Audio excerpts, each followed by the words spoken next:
He wakes up after being kicked down from heaven.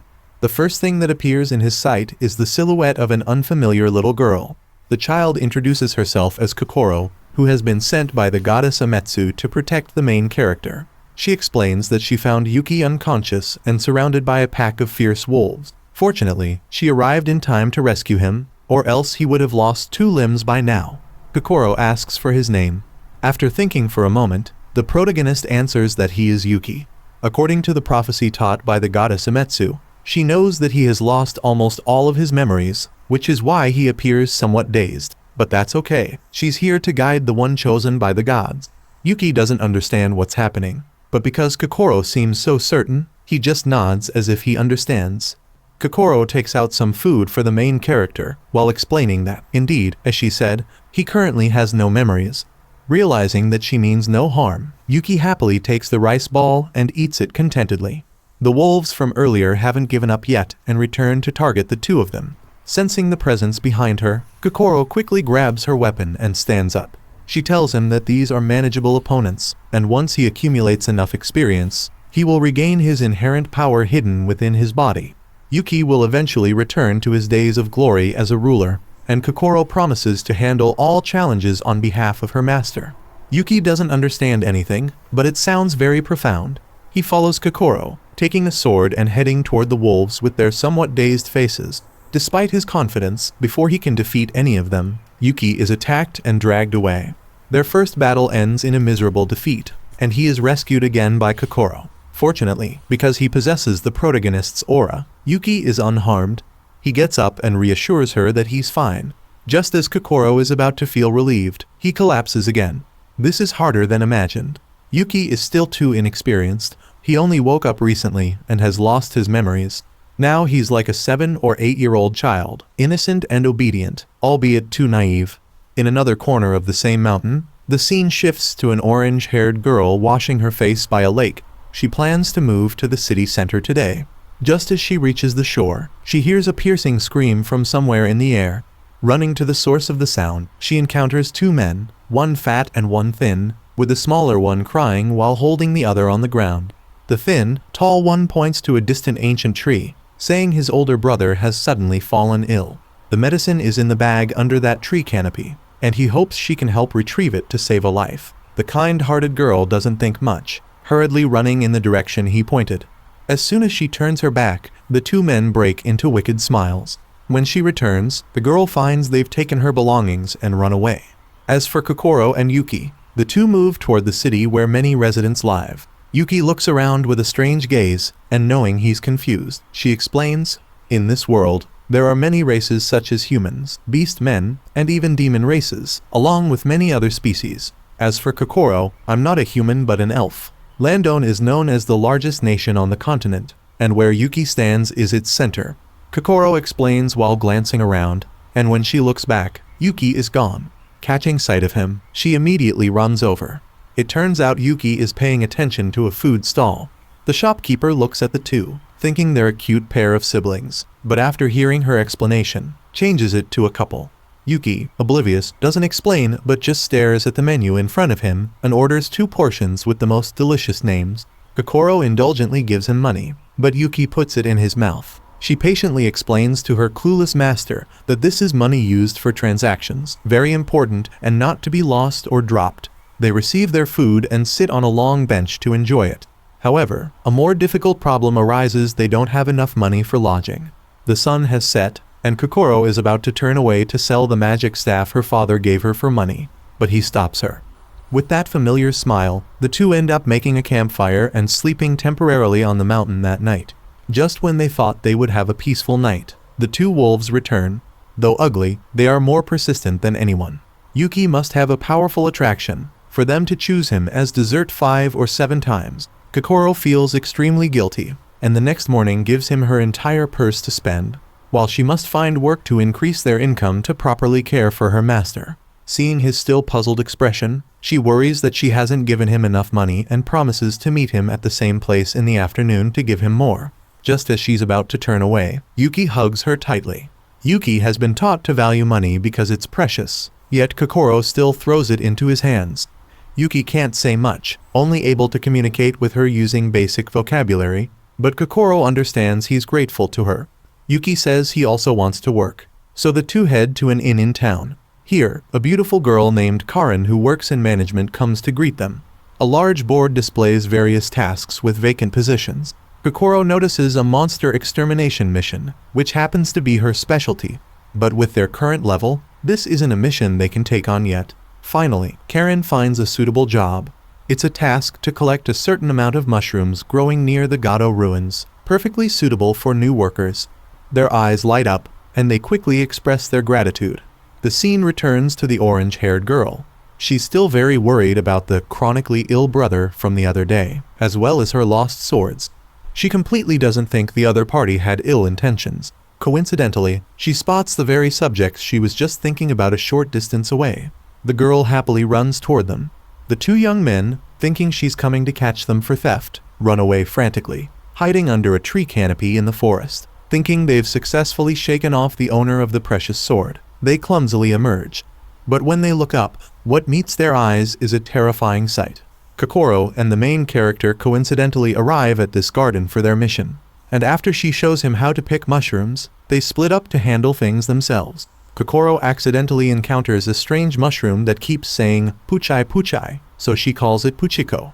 As for Yuki, he encounters the orange-haired girl in the forest, who is nearly fainting and continuously moaning about being hungry. Conveniently holding mushrooms in his hand, he brings her to his assistant Kokoro and offers the stranger a lavish meal. After filling her stomach, the orange-haired girl doesn't introduce herself, so Kokoro calls her Pecorin and learns that they came here to pick mushrooms too. Suddenly, a series of giant mushrooms appear behind them, attacking straight at the three people. Fortunately, everyone has quick reflexes and avoids the attack. Kokoro suggests they cooperate to defeat the monsters, so they charge forward to fight. In a moment of carelessness, the child is accidentally caught by one of the opponents. In this critical moment, the main character suddenly awakens his outstanding inner power to block the attack. He involuntarily emits a brilliant light. The two teammates who are bathed in this light have their strength multiplied. The outcome is clear. While she's moving the pile of food, the puchiko from earlier falls out and jumps up, trying to bite her. Pecorin catches it with one hand and puts it in her mouth, to Kokoro's astonishment. After a loud explosion in her head, Puchiko has merged with Pecorin, who swoons and faints like a drunk, lying on Yuki's back as he carries her home. The next day, when Kokoro comes to find Yuki, she discovers him diligently practicing swordsmanship. The mushrooms they caught yesterday were very delicious. Kokoro shows off her cooking skills and uses them for breakfast. They wonder if Pecorin is okay. Yesterday, they heard her say she was also returning to Lando, so they only brought her to town. Kokoro says they don't have much money now, so perhaps they should find a stable place to live. The conversation accidentally reaches the ears of an uncle standing nearby. He approaches, strikes up a conversation, and suggests that she become a guide. At that time, the manager will lend her a house as a base of operations. As he's rambling on and on, the restaurant owner comes to chase him away. The two thieves who were attacked by mushroom monsters a few days ago were awakened by some crows. Just coming to their senses today, they decide to find a place to sell the sword. As for Pecorin, she wakes up in a stable and is hungry again. The main character and Kokoro accidentally encounter her at an eating competition, and also coincidentally meet the two thieves. As usual, Pecorin recklessly chases after them. Kokoro and Yuki, seeing this, follow behind. Somehow, the trio of main characters keep encountering monsters. Pecorin delivers a perfect punch to defeat the opponent. The wild boar flies dozens of meters and lands on a woman standing not far away, causing her to faint. Standing there, what to do? The group has to wait for her to wake up, as they feel responsible. They don't know that this girl is the mastermind behind the monsters the three have encountered in the past 2 days. Opening her eyes, she finds Pecorin staring at her intently. Instead of saying thank you, Kaoru coldly walks away.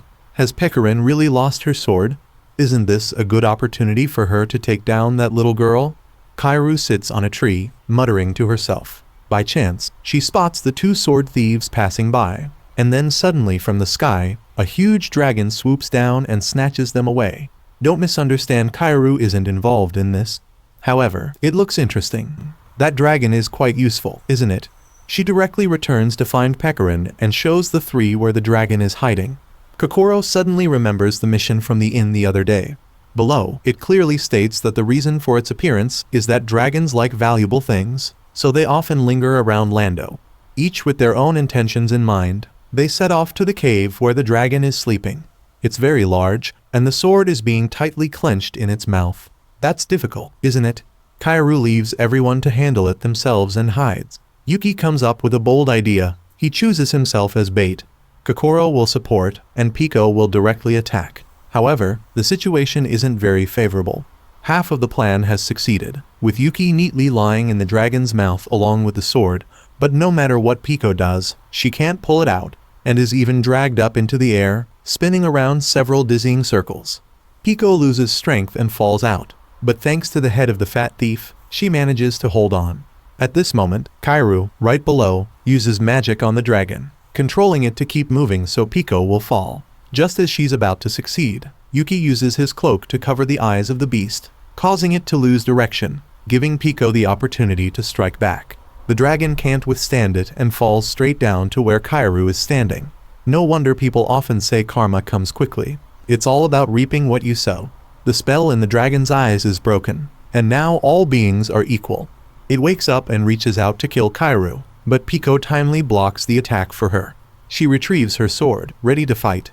Everyone is saved, and the two thieves thank Pico profusely. She turns to grab Kaoru's hand, sincerely grateful. A large part of this success is due to her contribution. If it weren't for Kaoru showing the way, how could they have ended the battle? Under the setting sun, Pico bids farewell to the two skinny and fat uncles and successfully invites Kaoru to dine together. Even though it's just rice balls made from leftovers from lunch, they're still delicious. Pico suggests forming a gourmet guild, but Kaoru doesn't want to get involved and angrily leaves. The rice balls are delicious, but business is business. She mustn't forget her purpose. Kaoru has spent a day following Pico, looking for weaknesses, but apart from eating and more eating, the girl doesn't go anywhere. Kokoro returns to her workplace to apply for the establishment of a guide association, also known as a guild. Karen is also very happy to complete the procedures for her, but Kokoro stops her, saying she's only asking for the registration forms for now. Yuki is sitting outside waiting for Kokoro to return when he spots a small figure helplessly falling to the ground. This situation is somewhat similar to when he met Pecorin, so Yuki doesn't think much and approaches the person, quietly placing a rice ball beside them, inviting them to eat, then coldly turning to leave. His demeanor is extremely elegant. The affairs of the world can't all be managed. Just do what you can to ease your heart. He doesn't notice that behind him, a devilish smile is attached to his shadow. Knowing that Kokoro has obtained the registration forms, the two return. On the way, they encounter Kaoru lurking outside the shop where Pico is feasting inside. Yuki and Kokoro invite her to eat together. Out of pride, Kaoru naturally says she doesn't want to, but her stomach betrays her by growling. Sitting in the restaurant, regardless of everyone else, she still maintains an indifferent expression. Pecorin hands the menu to Kaoru, saying to order whatever she likes. But when it's time to order, the restaurant owner reports that they're out of all ingredients. Oh, don't worry, this restaurant has a secret meal that only long-time customers know about. Pico doesn't hesitate to order one portion. When the food arrives, Kaoru finally realizes why it's considered the restaurant's secret. All the dishes are made from insects. They look appealing but can't change the fact that inside are big, fat bugs. Kokoro tastes it and then offers some to Yuki. Kaoru turns pale. Why is the child giving such food to her master? Kokoro explains that she needs to provide adequate nutrition for him. One must eat to live. Taking advantage of the moment of distraction, Pico immediately puts a piece into Kaoru's mouth, who collapses on the spot, but then immediately realizes that the taste isn't bad, if not to say, it's too delicious. The meal ends peacefully.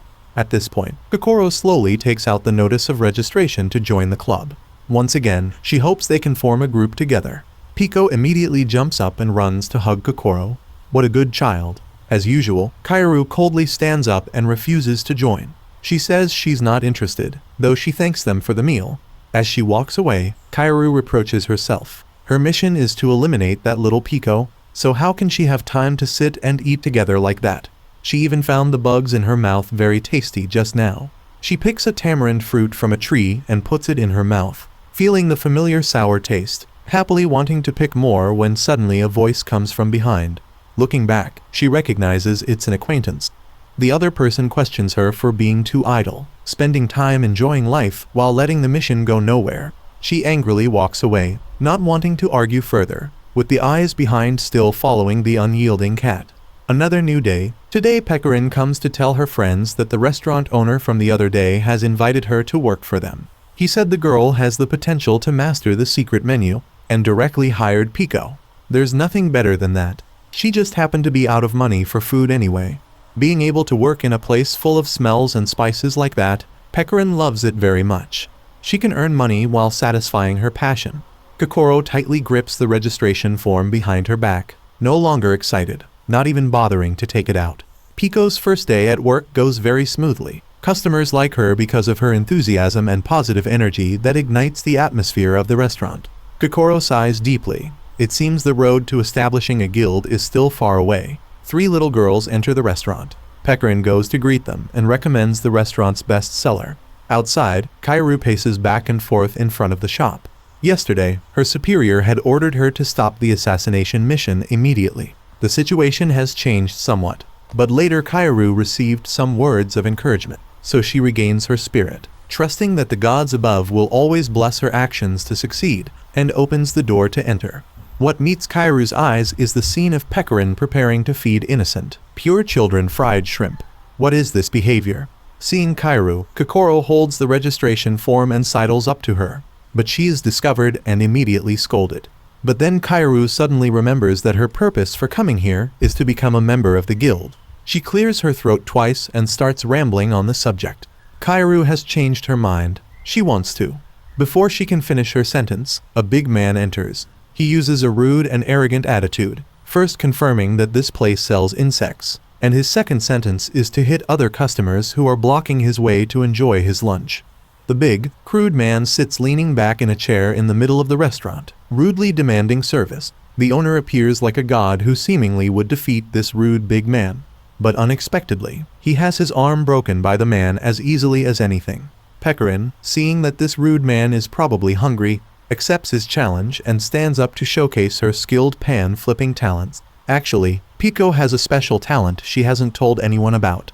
As soon as food enters her stomach, she knows how to cook it perfectly. A delicious meal is completed and presented beautifully. The fat man secretly thinks to himself that no matter what, he must criticize it because he was hired by a competitor to bring down the shop.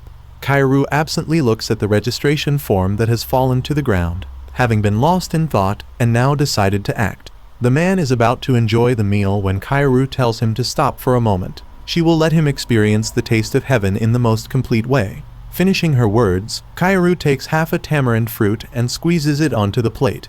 The whole meal lights up, and the fat man can't resist picking up his chopsticks. As soon as he puts it in his mouth, his taste buds explode. He can't believe these are really bugs. The harmonious flavor with each bite is like a brilliant symphony. Even his brain keeps playing cheerful songs. Those on the opponent's side waiting for a word of criticism from him to overthrow the restaurant are unsuccessful. The fat man's soul flies up to the 9th cloud, and finally, he can't help but exclaim, "Too delicious, really too delicious." However, very soon after, he lets reason defeat his heart, takes the plate, and throws it to the ground, shattering it. He promises to definitely close this restaurant. Pico can't stand it anymore, grabs his hand, and teaches him a lesson. Do anything, just don't waste food, because that's Pico's limit. This scene makes the whole room both physically and verbally subservient. By the end of the day, Kaoru also has the opportunity to tell everyone that she will join the group. They now have 4 people, meeting the conditions to form a complete combination. Their goal is to seek out all kinds of cuisines and ingredients in the world to enjoy together. Before them was the house provided by the guild, but as soon as they opened the door, disappointment struck. As beautifully decorated as the outside was, the interior was equally dilapidated and desolate. Everyone immediately went to complain to Karen how could the house be so haunted. Karen smiled awkwardly, explaining that there were very few houses available for lending, so this was the only option. There wasn't anything particularly frightening about it, except for the occasional ghost that chose this place to rest. Kaoru was terrified, while Kokoro felt that having a house at all was fortunate. She asked Karen for permission to clean up the place, and of course, the guild leader agreed. Everyone started cleaning, sweeping every corner of the house and carrying out each piece of junk. Suddenly, Pico shouted loudly they had forgotten the most important thing, a dining table. The goal of everyone was to happily enjoy meals together, so the table was very important and couldn't be chosen carelessly. Pico suggested she would make one herself. Having said that, she immediately went to cut down a tree. Kokoro went down the mountain to buy more supplies. Fortunately, they still had some money left from the dragon hunting mission last time. She also tried not to spend too much. There, Kokoro met a kind older sister named Sina who wanted to give her a plate that Kokoro really liked as a welcome gift. It turned out the other person was the leader of another guild. Saren had a maid named Suzum. Saren proactively said she would watch the shop. Suzum, help the girls carry this stuff home, she said. On the way back, they had a very pleasant exchange. Suzum recounted how her mistress was once the vice captain of the Royal Knights, but later left the position to help children without families or separated from their parents, establishing the Serendia Charity House. After some time, they reached their destination, a western paradise. The two people stood in the middle of a dark forest full of red eyes looking down, trembling without stopping. Kokoro tried to comfort her, but her way of talking was somewhat frightening, causing Suzum to pull the donkey and run away. As a result, she tripped on a rock and fell face down, while the donkey ran off. But they heard something rustling in the distance. Kokoro tied a rope into a loop, aimed carefully, and threw it forward, catching the target. However, what they caught was a talking donkey, not just that, but a very flirtatious one, and because it was female, it particularly liked to be flattered. Her name was Rima, working at a farm on the other side of the forest called Elizabeth Park. Kokoro recounted how she was pulling the cart when suddenly the donkey ran away. So Rima proactively offered to help. She might look ordinary, but she was very strong. Kokoro was a bit shy, afraid that Rima would get tired from carrying heavy items. However, for the little girl, this was nothing. At the farm, Rima carried even more. Yuki and Kairu were still diligently cleaning. She placed a chair for him to stand on and clean the windows. Suddenly, a bug crawled under Kairu's skirt, frightening her into letting go. The chair lost its balance without support, and he fell to the ground, hitting his head on the floor. His mind became disoriented because of this. In his hallucination, he saw a girl. This was Ametsu, that goddess or something. She vaguely revealed to him what had happened. Although it wasn't clear, knowing that even if she explained everything, Yuki wouldn't understand anyway, Ametsu didn't go on, creating a magical barrier to send him back. Before disappearing, she still managed to leave a message. When the relationship between Yuki and the girls around him, also known as his teammates, progresses to a good enough level, she would appear and help him again as before. She hopes he would try to wait until that moment. Yuki's eyes lit up as if hearing something very familiar. Opening his eyes once more, he again faced Kairu's worried expression. She sighed in relief, thinking there had almost been a murder. He recalled the words in his dream saying that Kairu was in a difficult situation, and signaled to her that he was fine.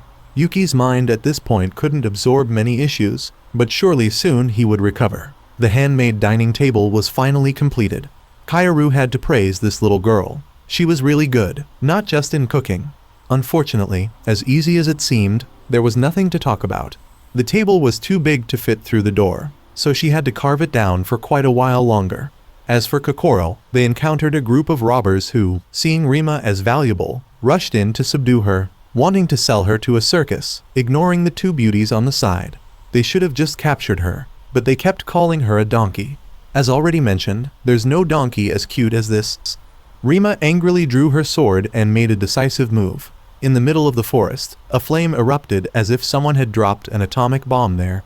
After handling everything, she felt hungry again. Rima took out her precious apple and took a bite. The next event immediately startled the two. After a moment of transformation, what was initially fluffy and soft had transformed into a beautiful girl. After a tiring day, everyone had finished their work.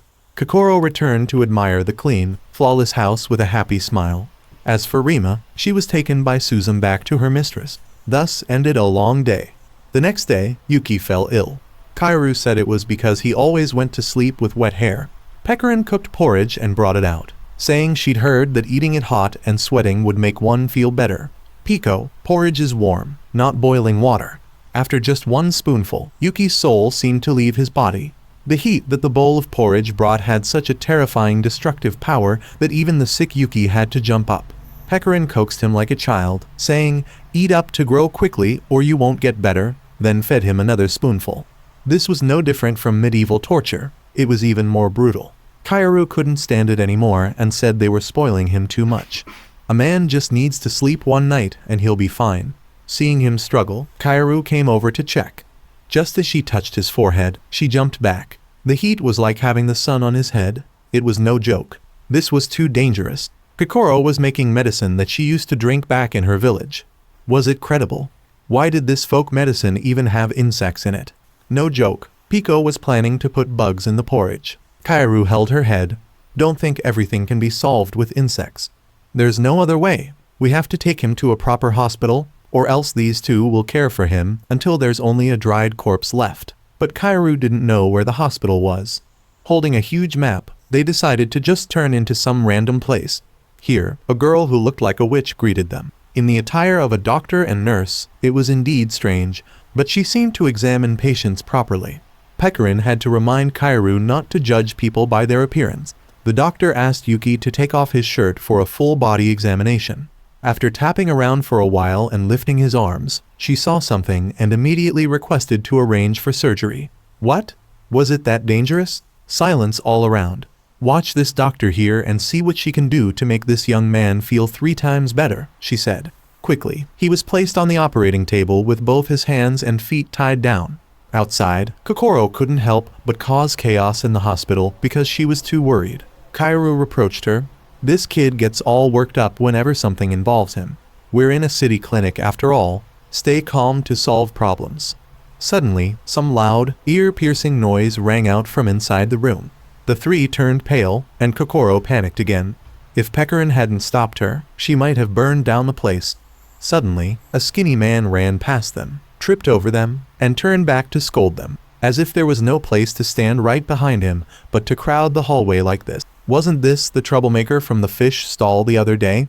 A few weeks ago, he was so fat he could barely walk. And now, at this moment, the skinny man pointed at Pico's face and scolded her, telling her not to joke around. If it weren't for her, he wouldn't be stuck here with whatever plague this was. The sound of sawing in the room rang out again.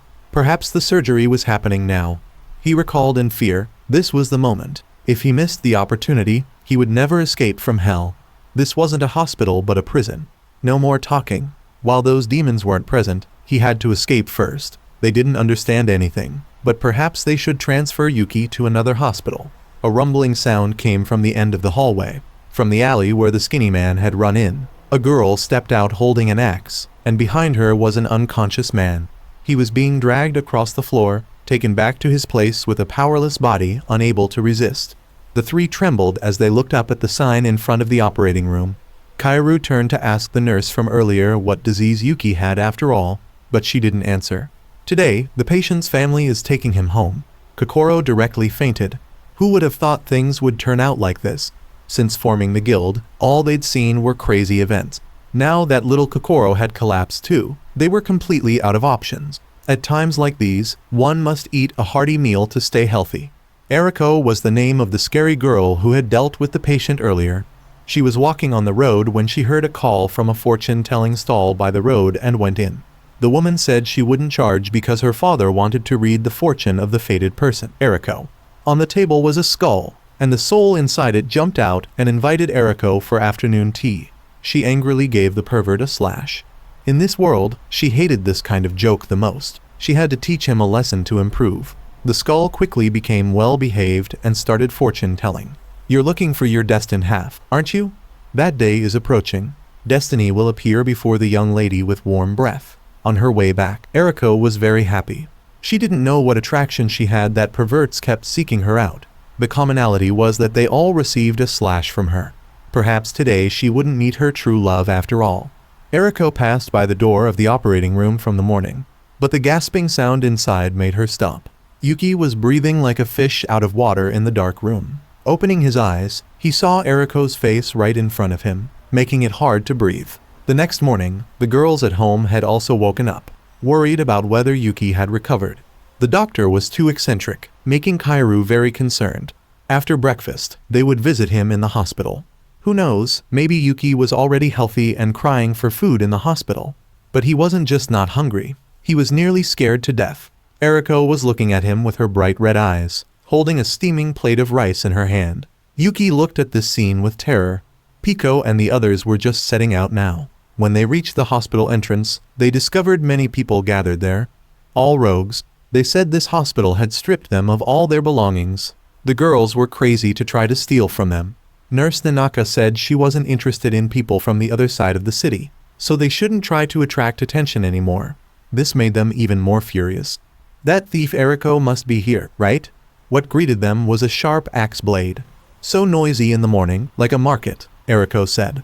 Eriko looked down from the second floor, using her cold eyes to warn the crowd, then descended in front of everyone. If they had decided to cause trouble, they must accept the consequences. Eriko took action without mercy. Now they knew who they had provoked. Nanaka didn't let her teammate fight alone and immediately turned half the city upside down. This power was truly frightening. Now it was the doctor's turn. She released poisoned flower petals, causing them to fall down. Twilight Caravan was their name, one of the most feared guilds renowned throughout the world. The doctor reminded them that if they didn't get treatment now, it would be too late to save them. All three stood frozen. They had brought Yuki for treatment to such a place, and they needed to get him out quickly. While the doctor wasn't paying attention, they sneaked into his room and found Eriko there. Yuki was sitting on a chair, tied up like a chicken. Eriko was about to press that hideous ring onto Yuki's hand. The three outside quickly thought of a plan. Kaoru started strategizing. Wasn't Kokoro good with insects? Time to utilize their potential. The hospital began to be covered by a purple smoke. While Eriko went to check, they rushed in to rescue Yuki. When the kitchen door was opened, there was no one inside. Pecorin and Kaoru were about to run with him when they discovered they were trapped. On the upper and lower floors were fearsome people. If they were caught like this, they would only face death. Kaoru sacrificed herself by pretending to have a stomachache and acting in front of the doctor so Pico could push him out of the second floor window. There was no other way. When Eriko arrived, the two had escaped, leaving only the writhing cat behind. Kokoro and Pico took him to a traditional clinic where the doctor diagnosed that he would recover in a few days. Looking at the rash on his chest, the symptoms resembled a cold and were often misdiagnosed. But this case had been treated very well before, proving that the doctor was skilled. They wondered where they had taken him for examination. After learning it was Mitsuki's place, the practitioner said that although that person was a bit eccentric, her abilities were real, so everyone could rest assured. Hearing this, they were greatly relieved. Tomorrow, when they picked up Kaoru, she would probably be 3 times better, as the doctor had said, right? Kaoru came back. It seemed she really was 3 times better. During breakfast, Pico took out a flyer she had picked up. It advertised for people to come to Taga village to harvest ingredients for spices. The reward was a daily wage plus the village's famous product, Tagum seeds, classified as top tier to the point of being called fantasy spices. She wanted to do this mission together with everyone. Kaoru sighed. Fine, let's go. They quickly set out. The journey was very smooth. The beautiful scenery and romantic landscape were flawless. This could be seen as a camping trip that everyone enjoyed. Kaoru toiled all day and only managed to catch a seashell, while Kokoro kept collecting bugs to eat. The sun had already descended to hip level, and Kaoru had only caught 2 fish the size of tadpoles. This place was a real con. Kokoro consoled them, saying they could use wild vegetables along with the frogs that her master had caught to make soup. Better to chew on wild vegetables than nothing. Pico returned with high hopes. She had caught birds that looked very delicious. Whether birds or chickens, what Pico brought back was so large that the 4 of them could eat it comfortably. The cooking skills of a restaurant worker were beyond question. They never thought meat could be so juicy and delicious. Then she gave everyone the wild fruit she had picked. Kokoro was about to taste it to see if it was spicy or sweet when she saw the frog from earlier, which had just eaten this, rolling on the ground. Kaoru, as if drunk, rushed to hug Kokoro, acting spoiled like a child away from their mother. Only in situations like this could they really get to know each other, revealing all their true nature. Everyone had fallen asleep except for Kokoro. She sat by the fire, contentedly enjoying a fragrant cup of tea, watching her sleeping friends. Kokoro thought how lucky she was to form a team with everyone here. The next morning, everyone woke up for personal hygiene. Yuki truly had the protagonist's aura, meaning he couldn't be at peace for a moment. Kokoro had just let him go to wash his face by the lake, and when she returned, she found him in the mouth of a monster. It snatched him and ran away like the wind. At this moment, everyone finally reacted. He had been caught in its mouth and taken away. Fortunately, from somewhere, an arrow shot out and destroyed the monster, but threw him several meters away. Yuki's face hit a nearby tree trunk, and he fainted. In his daze, he could still hear people talking by his ear. Opening his eyes, he only encountered a piece of wood with a human face. Looking left and right, Yuki picked up the piece of wood and shook it. When a girl jumped out from behind the tree trunk. The cute little girl seemed to have a fear of social interaction, too shy to face him directly. Yuki returned the piece of wood, thanking her for saving him. The child bowed and introduced herself as Aoi. She swore she wasn't a weirdo. She just had a hobby of talking to dolls. This was the doll she used to practice when she had no friends. Its name was Number 1.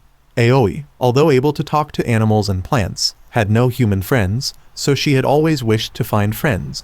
And then several years passed. She still talked to Number 1, but had little contact with humans, so there weren't many stories to tell. She was also running out of things to say.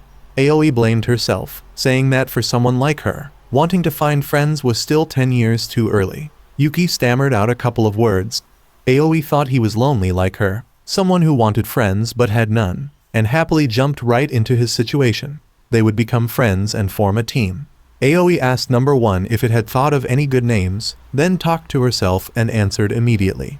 Yuki stood to the side, both scared and wanting to run, but feeling it would be impolite, so he just stood there in panic, indescribably. Finally, the other 3 arrived. Aoi stood stiff, greeting them perfunctorily.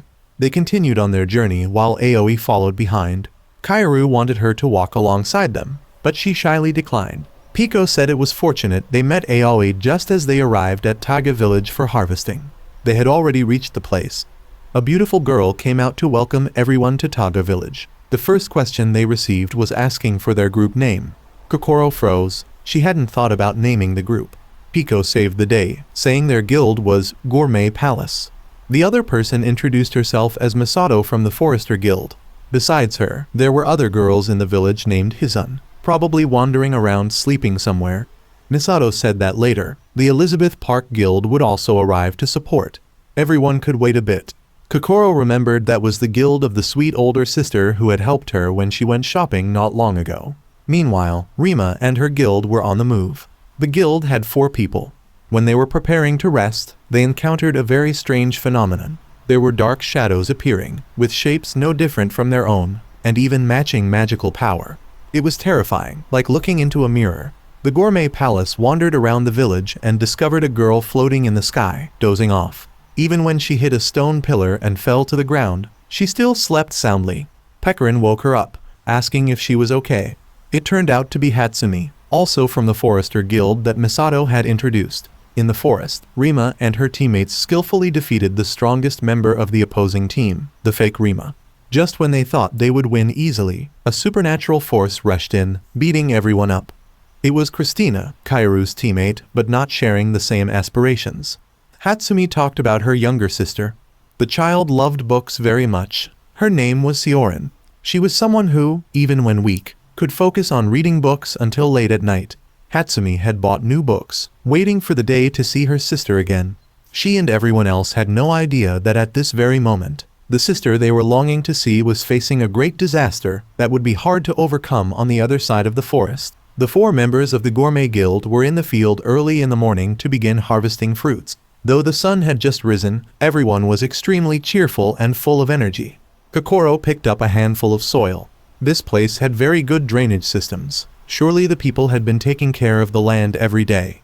The fragrant spices made one's nose tingle. Just smelling them made stomachs rumble with hunger. Hatsumi approached.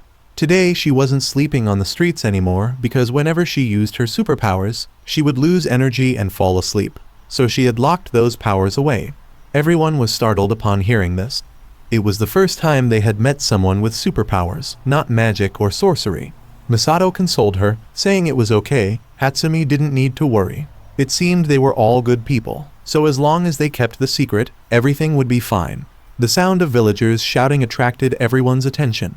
They hurriedly ran to the source of the screams and discovered the Elizabeth Park group lying on stretchers, being carried back by villagers. Maharu weakly explained that they had encountered a group of imposters in the forest and were attacked by a mysterious evil woman. As for Siorin, they had lost her during the attack, but they had tried their best. No one could imagine how much effort it took for them to return here. Kokoro went to help Rima recover from her wounds, while villagers began to whisper among themselves. Indeed, the rumors were true. Recently, many people had reported encountering exact duplicates of themselves in the forest and being attacked by them. But it seemed the innkeeper in the village had also been missing for a few days now. Hatsumi used her supernatural ability to read Rima's memories and immediately knew this situation wasn't normal. She panicked, wanting to go find and rescue her sister. But Misato stopped her. Don't be impulsive. All beginnings are difficult. Stay calm to solve problems. We will go with you to rescue Sioran, she said. Yuki agreed, saying he would go too. Since the main character had agreed, there was no reason for the others to refuse. Aoi joined as well, a determined group leaving no one behind. This was originally not the Gourmet Guild's business. They had no reason to get involved.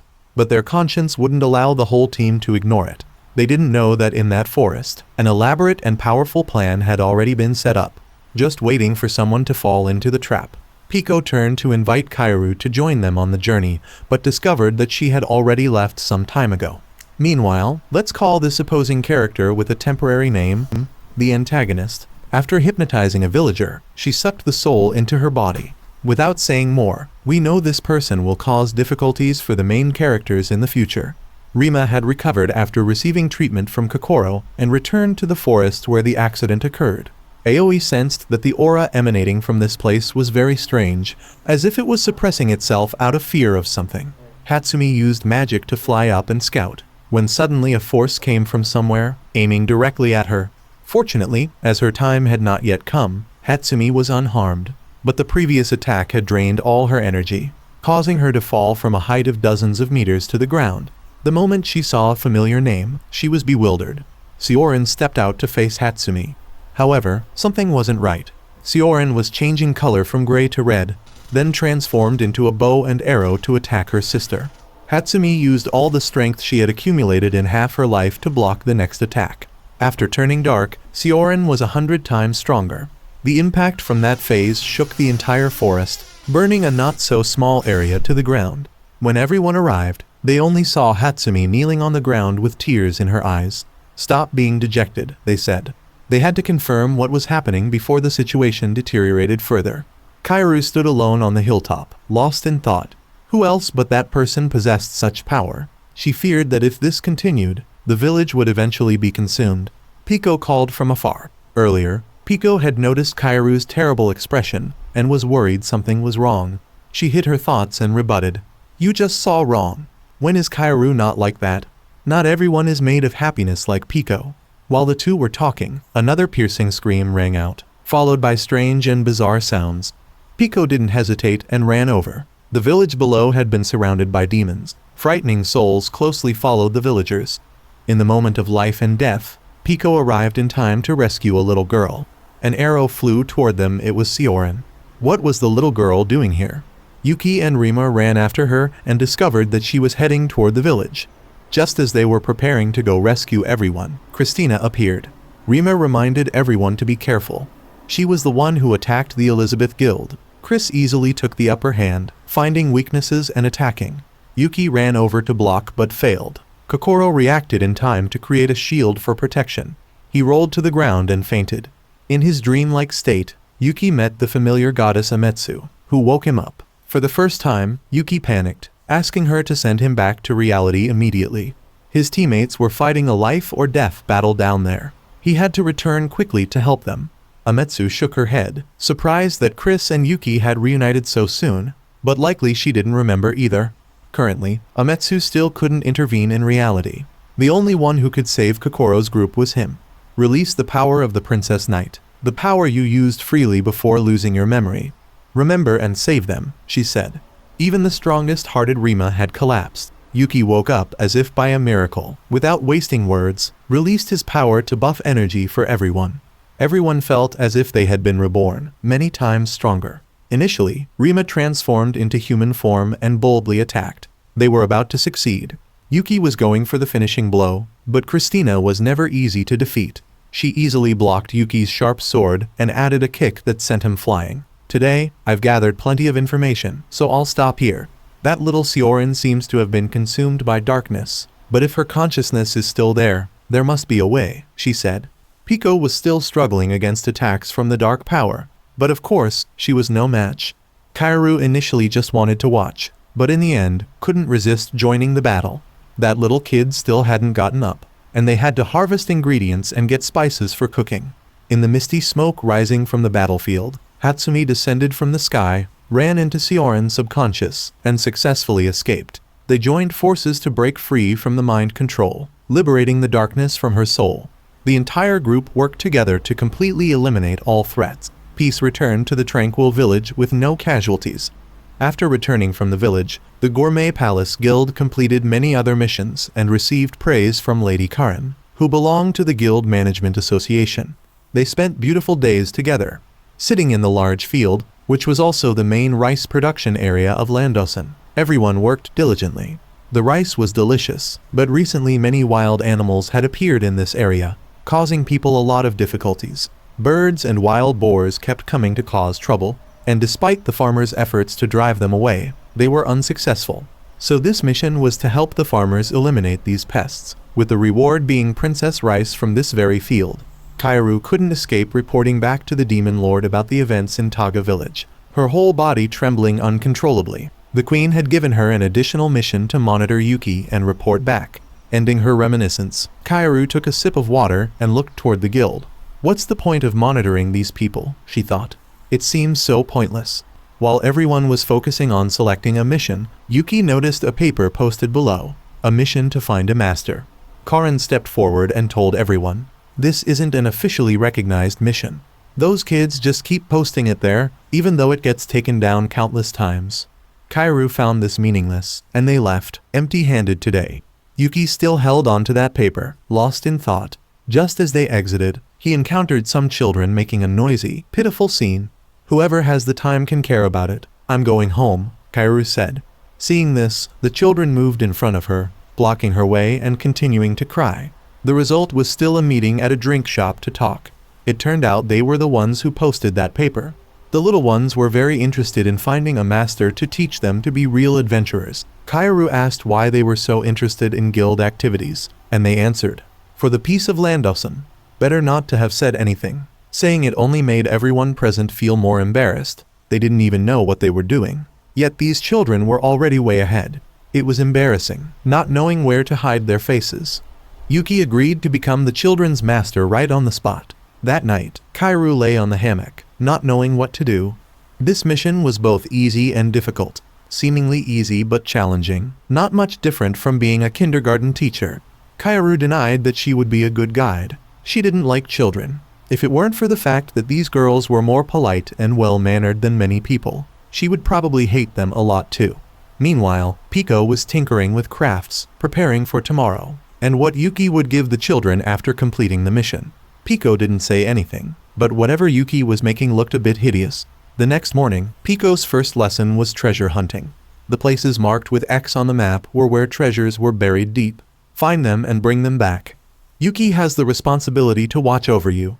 Don't worry because the route Pico painstakingly prepared has been checked beforehand to ensure there are no monsters, she said. Kaoru sighed. Why did she feel so uneasy? The three hid behind tree trunks, monitoring the process as Yuki and the three children completed the mission. The compass always pointed north, but the naive young man thought it was showing the way, confidently guiding the children to turn in that direction. The price of getting lost was getting tangled in a web of trouble. The little ones were surrounded by spiders and took a long time to handle the situation. Taking this opportunity, the three immediately reminded the main character. Yuki nodded and agreed. Unbelievably, instead of following the instructions to go back the way they came, he flipped the map and pointed toward a direction as vague as their future. The perfect route that took so much effort to establish no choice but to use the secret prop. Pico had spent all night making this monster costume. She used all her intelligence to remind the children that this path wouldn't lead to results. Unexpectedly, she encountered a group of daredevils who worked together seamlessly to defeat her. The route increasingly deviated. They were heading toward the most dangerous place possible.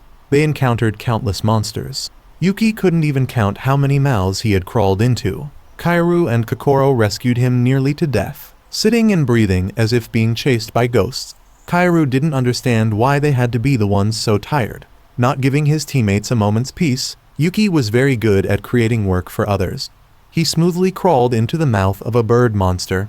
Kokoro, Kaoru, and Pecorin went to its cave. They realized this was the mastermind behind the destruction of the fields. No wonder the farmers couldn't do anything. Even calling the entire family of farmers would be useless. Because they had been fighting monsters all day, both had no strength left. They had forgotten that Pecorin, once full, would become how exceptional. She found the lunchboxes of the little ones and kicked a few pieces. The bird nest exploded. The 3 children woke up, thinking they had won. Pecorin happily replied while planting rice, "It's the mission the farmers asked for help with. They will receive the rice reward. Pico will cook for everyone. It's very delicious." The children were playing with baby ostriches in the next field, extremely happy. From when it hatches, the first thing a baby bird sees will be considered its mother. It seems it has already seen those 3 kids as family. Landosen is a large urban area. One only needs to buy things and receive tickets to participate in a lucky draw. Kokoro liked those shoes because she thought they would suit Yuki well. She put out 4 tickets, spun continuously 3 times, getting white balls until the final turn. The elegant Kaoru from 2 months ago has disappeared, replaced by an energetic girl who loves planting rice. Her stomach was rumbling loudly. She carried her purchases home to prepare dinner. As soon as she opened the door, she saw everyone packing as if preparing to go to the beach. Pico said Kokoro had won the first prize in the draw, so they would be going to the beach. That night, while Yuki was sitting absent-mindedly on his bed ready to sleep, Kokoro knocked and entered. "Perhaps you're wondering why I'm dressed like this," she said. Kokoro explained that she had lived in the mountains since childhood, so she had no concept of swimwear. She didn't know if this looked good. Because she felt worried, she came to ask his opinion. Although the saleswoman complimented her, saying she looked very cute, if Yuki didn't approve, she wouldn't wear it anymore. Of course, the main character wouldn't criticize. Basically, it actually looked good. Kokoro sighed in relief. She had tried to borrow a swimming book from the library. "You should try practicing," she suggested. In the quiet night, 2 people were practicing swimming on land, making the little cat on the floor below unable to sleep well. That morning was fortunately a beautiful day. Pico, wearing a cute swimsuit, excitedly touched the sea. "Thank you all so much. Without you, how would they have the opportunity to enjoy such beautiful scenery at no cost?" Pico was happy, so she was pleased. Kaoru hid behind, not daring to show herself. Who would have thought that just after receiving a mission to monitor them, she would immediately encounter the beach disaster? Pico played with Yuki in the sea, splashing water on him. Yuki had no basic concept, nor any natural reflexes. He just opened his eyes wide to receive all the seawater into them, only feeling the pain afterward and covering his face. Kokoro, like a childcare worker, guided him patiently. "There's salt in the water, so at times like this, Yuki must close his eyes to avoid it," she explained. "Oh, so that's it," he realized. Yuki caught on and teased both of them back. Pico, excited, splashed back at Kokoro and Yuki, who then drifted with the current several meters away. Of course, they couldn't leave out Kaoru. Pico came up with an idea to play with Kaoru. She played the role of a spaceship engine, pushing the other person around the beach. This experience terrified Kaoru. When they returned, Pico was exhausted, pushing both of them into a dangerous situation that seemed like they were about to be reincarnated. Kaoru angrily scolded her. "Don't underestimate the sea like that." Kokoro was a bit surprised. "I thought Pico never got tired. How did she end up nearly drowning in the middle of the sea?" "Let me tell you all a secret," Pico said. "Actually, the regular clothes I wear all support enhancing strength, nourishing physical condition, recovering from fatigue, preventing cold, preventing shoulder pain, and a billion other unnamed functions. But in return, after using them, my stomach gets hungrier. Sometimes I can even faint from hunger, which happens quite often. Without this equipment, Pico is no different from a normal girl." Kokoro now understood that both Pico's strength and her appetite had such a terrifying secret. Kaoru felt a bit uneasy and asked directly, "Is it okay to reveal that secret so openly?" Pico giggled. "We're teammates, it's fine." Somehow, they met the maid Suzum here again. She was experiencing a brake failure with her donkey and was galloping on the beach road over there. Kokoro's group went to help her stop and exchanged information, learning that Saren was also nearby, opening a shop. They quickly moved to greet the older sister and ordered a lavish feast. It didn't disappoint. The food was delicious, and the shop owner was beautiful. Saren watched the gourmet palace team eat and felt very pleased. As rumored, they truly enjoyed eating. But something wasn't quite right. In this hot noon, the shop was surprisingly empty of customers, despite the 10 food. Saren explained that there was another shop on this beach. The famous dish there had taken all her customers away. Just have to accept it. It's fair competition, she said. Pico consoled her. It's okay. If we come here to eat every day, the problem will be solved. But what's the best-selling item over there? The competing store truly knew how to do business. Not only was the scale impressive, but the service was also cheerful and enthusiastic. In terms of appearance, the shopkeeper indeed couldn't compete. The problem was that they retained customers through skill. Unwillingly, one had to admit their grilling was really good. Business opportunities must be seized through unexpected approaches. Following the beaten path, who knows when success would come. Sorry that our first exchange wasn't an introduction. My name is Aquino, leader of the Mercurius Commerce Guild, she said. Now let me explain more specifically. Eating cold ice cream in hot weather is an old-fashioned thought. Bathing in seawater makes the body colder, which is precisely when we need to supplement heat and sugar. Aquino approached Saren and challenged her. However, the shop owner maintained a firm attitude like steel. Don't try in vain anymore. Saren won't work under Aquino, she said. Mifuyu, unable to stand the shop owner's way of talking, directly expressed her true feelings. Actually, the boss wants to recruit Saren's talent to work for her, but is hesitant. Sorry for the lack of subtlety in communication. Although with the amateurs in this team, that might be a bit difficult. Words like salt on a wound made Kaoru furious, the fire of anger burning intensely in her heart, impossible to suppress. Our gourmet palace will create a super-quality menu, she declared. Aquino wasn't actually that bad. Saren spoke up to clarify. Her parents were wealthy, but Aquino said she didn't want to depend on her family, so she established the Mercurius restaurant. The shop owner was very happy that Gourmet Palace volunteered to help, but felt guilty about ruining their vacation. The goal of Gourmet Palace when established was to find and research delicious food. Saren just needs to be at ease, they reassured her. On the other side, 2 employees of the Mercurius restaurant were taking a break after a tiring work shift. One was savoring taiyaki cake, while the other was downing a cup of wine. Because Aquino said she wanted to open a shop, she came to help. But somehow, why did they keep encountering couples holding hands and kissing, making her itchy all over? No, she had to end this single period. Her friend was dead drunk, not knowing what was going on. The colleague couldn't stand this messy scene and threw her into the sea, despite the sign forbidding swimming. Suddenly, she saw her friend's head buried in the sand, feet sticking up, not knowing if the sand was too deep or if she was stuck in something. Suddenly, the water surface rose up in the middle of the air. Her piercing scream echoed along the beach. People scattered, shouting because a monster had appeared. The sound of gongs rang out, attracting the attention of Pico and everyone else who were catching fish by the shore. That drunk girl still hadn't woken up. Wasn't that irritating? Bee quickly ran over. After learning what happened, she risked herself running down to grab the other girl with just her bare hands. What a troublesome situation. Watch Kaoru quell this rebellion and learn, someone said. Physical strength couldn't overcome the 12 divine spells. Both sides quickly subdued the large octopus, and finally, they could rest. As for this octopus, of course, they had to turn it into an excellent business opportunity. The 2 lifelong rivals took the initiative to reconcile when Saren managed to get a stable customer base for her shop.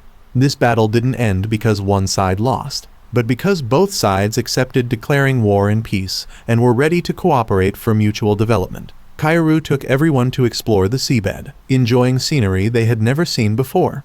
The episode ends with a scene full of emotion. Everyone returned home after the vacation ended. Kokoro wanted to bring this fresh octopus to the restaurant owner. Pecorin went shopping today, so she didn't come along. Kokoro thought that since it was fresh, it would be better to deliver it early. Opening the door to enter, today's scene was stranger than usual. 2 regular customers stood at one end of the table, almost kneeling, begging the shop owner to make food for them. But he just indifferently hugged his knees, his mouth constantly saying, "Pudding, pudding." Kokoro was about to remind the owner to rest when he suddenly jumped up and rushed to make cakes. Yuki pointed to the ceiling, saying there was something up there. However, no one besides him could see anything. Suddenly, a voice spoke up, introducing herself as Shinobu, the nameless fortune teller in the city who had heard that the owner was showing signs, so she came to investigate. A moment later, she discovered a ghost floating in the air above the uncle's head. The little ghost was happily eating the cake that he had painstakingly made for it. Considering Yuki's ability to see non-physically existing entities, Shinobu wanted to invite him to visit her guild. This house had a strange atmosphere, both dark and cold as ice. Suddenly, an axe fell right in front of Yuki. Looking up, he saw two little girls trembling with fear. The two blamed Shinobu for bringing an outsider home. She consoled them, saying this person could help the king of the Shadow People, the legendary vampire, fully recover. Kokoro didn't understand anything, but all the terms made her feel dangerous. Before the two could turn around, a swarm of bats appeared behind them, with a voice in the air preventing them from leaving. Reluctantly, everyone continued to step deeper inside. A giant crystal was placed in the middle of the room. The person inside opened her eyes to greet Yuki and Kokoro. She was the ruler of the night, Yulia Onstein. Kokoro could sense the enormous magical source inside the crystal. Onstein opened a space, appearing before everyone. Surprisingly, as soon as she stepped out of the coffin, Onstein's body became smaller, looking petite and very cute. Shinobu reintroduced the truth about who stood before them. This was the queen of the demon race and also the queen who led all against the human race, elves, and beastmen. She had lost in the divine battle and was finally sealed away. They had helped her break the seal, but due to lack of magical power, she had been reduced to this small size. Kokoro was still worried that she might eat her master, but the other had no such intention. Onstein placed her hand on Yuki's chest, feeling the source of power inside his body. This would be the key to help her restore omnipotence. All plans fell apart when the bats rushed to attack Onstein. What face would they have if subordinates bullied their own master? Who would have thought her magic would be so depleted?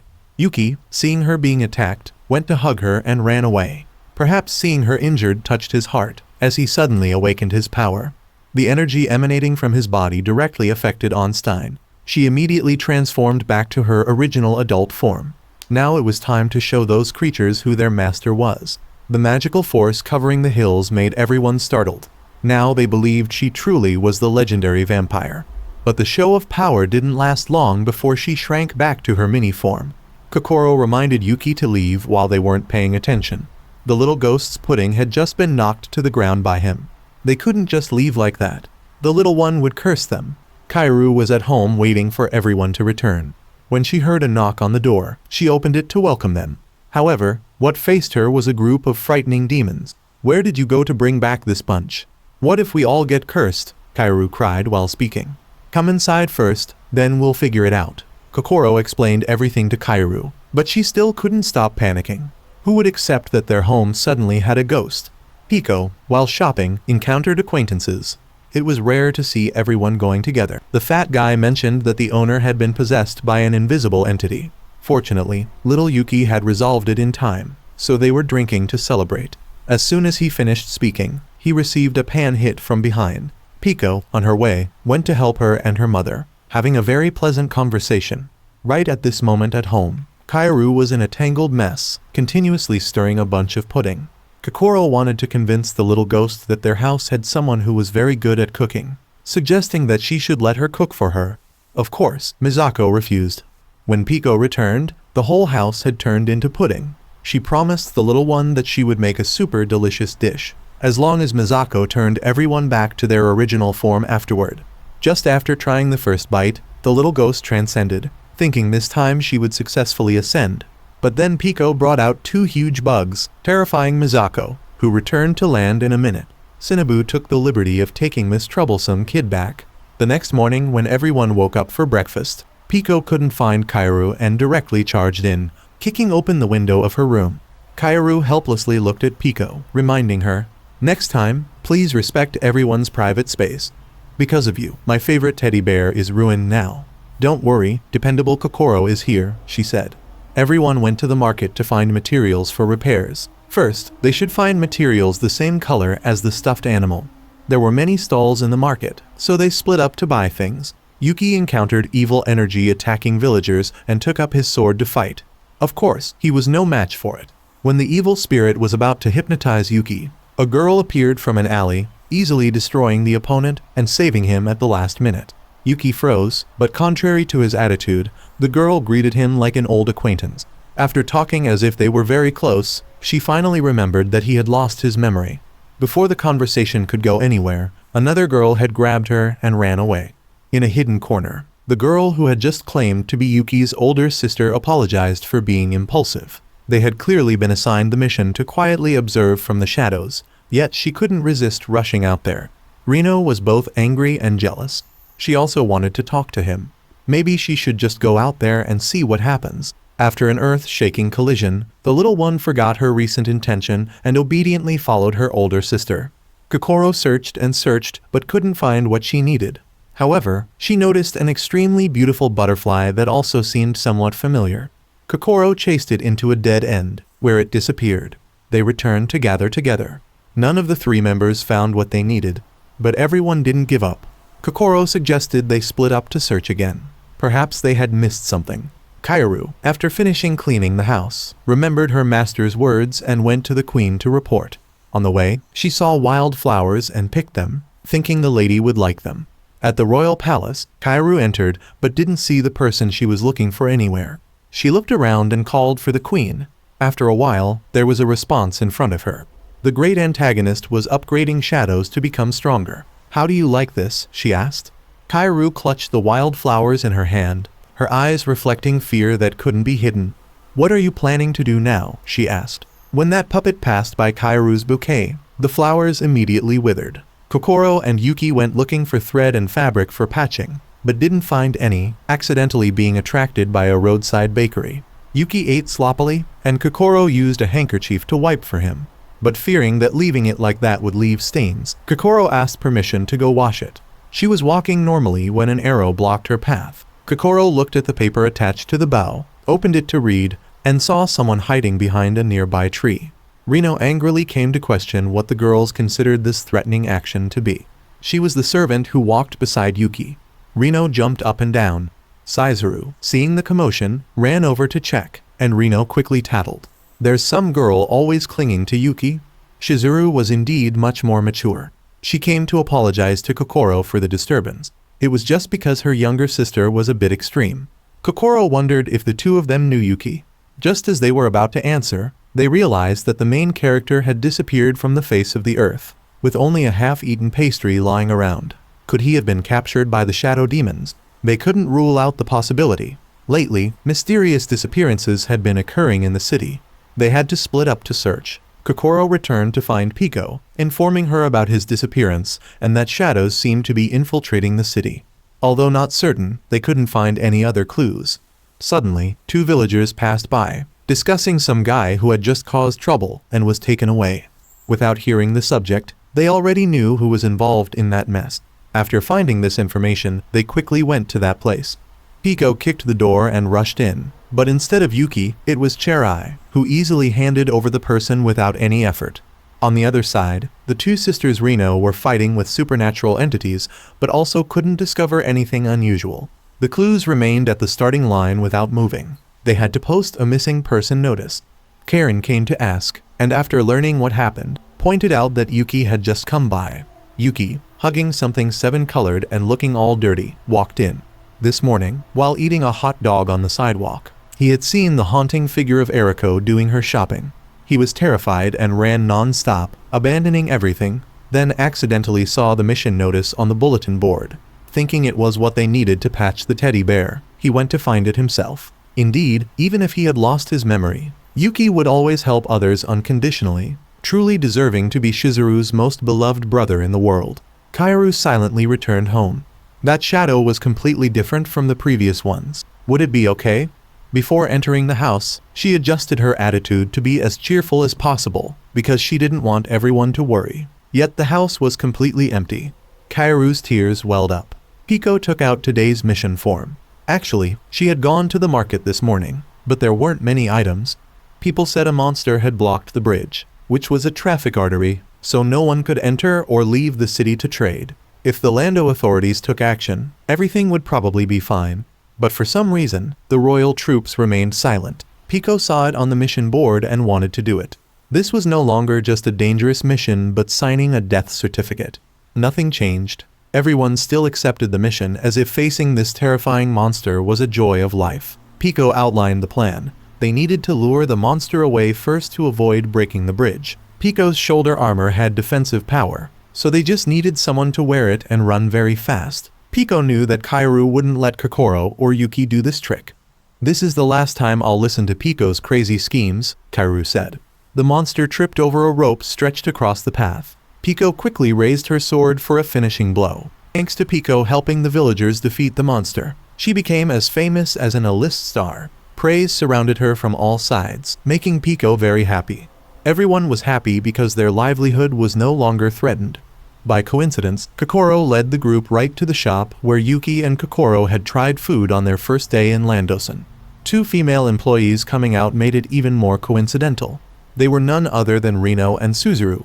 The shop owner turned out to be another arrangement in Yuki's life adventure. They left everything for the Rino sisters to handle. The owner had business to attend to, so she left first. It had been a long time since they had a chance to gather. Suzuru proactively invited everyone for a meal. "Don't be shy. Eat to your heart's content," she said. They had no idea how many consequences these words would bring. As a result, Pico ate until the shop nearly collapsed. The light meal ended. Fortunately, the two sisters were still alive. They should be included in the list of resilient spirits worthy of commendation. At night, deep memories gradually returned to Yuki's mind. Amitsu met him again, trying to calm him from the hellish nightmare. What he saw was neither reality nor dream. It was the past. An endless loop, or perhaps his future. "Sorry for pushing you to this point, but we have no other choice. Amitsu has always believed that Yuki can do it. Let's meet at victory, shall we?" Opening his eyes and waking up, Yuki was still dazed. He decided to ask Pico to train him in swordsmanship. Today, Yuki was very different. He no longer smiled or joked at Kairu's teasing, but instead wore a very serious expression. With sustenance to support the way, they went to a restaurant to feast. Strangely, Kairu was still nowhere to be seen. Before she arrived, they might as well order another portion just like that. Everyone started discussing the kingdom's princess. The atmosphere was lively, with only Pico silently eating. Kairu encountered two street vagrants while preparing to go to the restaurant. These men were always either drinking wine or beer. The light was suddenly obscured by a strange entity, the upgraded shadow that had been in Kairu's thoughts for days. Seeing the commotion, Pico went to check. When she encountered the monster, it was already attacking people. She ran up and cut off one of its arms. Of course, with the usual motif, it would regrow its arm. But this time, it attacked even more viciously. Kairu couldn't bear to turn a blind eye and ran over to support. They fought and fought. Pico quickly cut the beast in half. The monster miraculously revived, releasing magic that collapsed the wall. Rocks and earth were about to bury Kairu's small body, but Pico blocked it with her leg, removing her shoulder guard and giving it to Kairu. Pico left a smile as if to comfort her, then entrusted her life to the battle. Through the smoke, they saw a hole in Shadow's head, and Pico fell down powerlessly. Kairu blamed her for being foolish. "Why did you have to risk your life to protect someone weak? Only to end up like this?" Kokoro and Yuki arrived to find this scene. The monster was recovering. Kokoro tried to save Pico while Yuki used his power to increase his teammates' strength. Suddenly, the scene of everyone falling appeared in Yuki's mind, making him dizzy. Shadow reached out to grab him when walls grew up from the ground.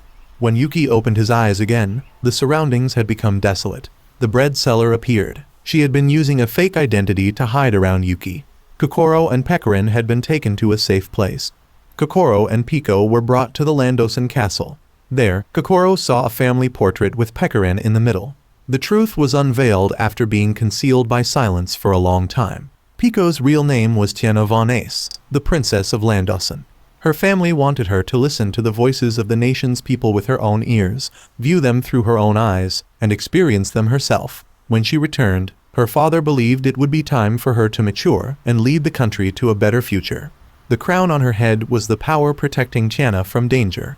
She traveled throughout the country, experiencing different lives. But when she completed her journey and returned, the soldiers strangely wouldn't let her in. Tiana had no choice but to break in by jumping over the high city gate and accidentally bumping into her mother's maid. She could never forget the look cast upon her at that moment. The maid was scared as if she were an assassin breaking into the palace. Tiana wanted to escape from this nightmarish reality. Finding the king and queen, she said she had experienced the world. But through her parents' silence, she knew they didn't recognize her either. The door behind opened, and the person everyone believed to be real entered. Somehow, a battle broke out, and she escaped. She continued her journey around the world and met Kokoro. Although Pico was very happy living with everyone, deep down, she was always afraid of being forgotten again. So that was why Pico always held tightly to all her friends, ensuring the connection between her and everyone wouldn't disappear. Kokoro hugged Pico to comfort her, saying no one here would leave, they would become her strength. Kaoru, who had witnessed everything from behind, turned to face the monster as if she had been given additional strength. The bread-selling sister said she was ashamed to call herself Yuki's ally because she had dragged him into this mess, but she would definitely support him to the end. Inside him was hidden a power that could both save everyone and destroy himself. Currently, Yuki had lost his memory, unclear whether it was due to this power's influence. But if he released the power now, no one knew what effect it would have on him. Perhaps that's why Yuki couldn't use it in the previous battle. Shadows were lured by human souls. They had destroyed many villages already, thus containing enormous power. Desire had created them. Yuki had to find a way to fight. In this world, as long as Yuki existed, they would never win. The captain of the Royal Knights had sealed off the ruins after the battle to search for clues. Christina, in the role of vice captain, appeared. Such a major incident, and they only learned about it after everything had ended. Who knew what the queen in that castle wanted to do next? On the other side, Kaoru was fighting with all her might. Deep in her heart, she wavered between two paths, with her conscience torn no matter which side she fought for. Kaoru chose to let go, stop fighting, and let death decide everything. She was tired of standing in the middle, becoming an obstacle for both sides. Fortunately, Pecorin appeared just in time. Thinking Yuki was hesitating about what to do, his sister was about to apologize to let things follow their course. But no, Yuki might be a memoryless fool, but he knew what needed to be protected. The main character was ready to fight. Then let's go, she said. I'll lend you some power to fight. I hope Yuki will bring back good news. The Gourmet Guild was all present. Now was the time to show them that a lake not roaring doesn't mean it's on the same level as a house cat. Yuki unleashed his power to let everyone go ahead. When it was his turn, Kokoro supported from behind, increasing protective armor and helping him successfully strike Shadow's weak point. It dissolved into smoke, disappearing in midair. The entire group was summoned back to Landosan village, appearing in the middle of the inn as if resurrected from hell, causing everyone present to burst with emotion. Peace had returned. The war might not be over, but today, the Gourmet Palace had formed an extremely tight bond. Pecorin hugged Kaoru tightly. This time, the feisty cat didn't push the other away. They returned each other's affectionate embrace, opening up a future full of light.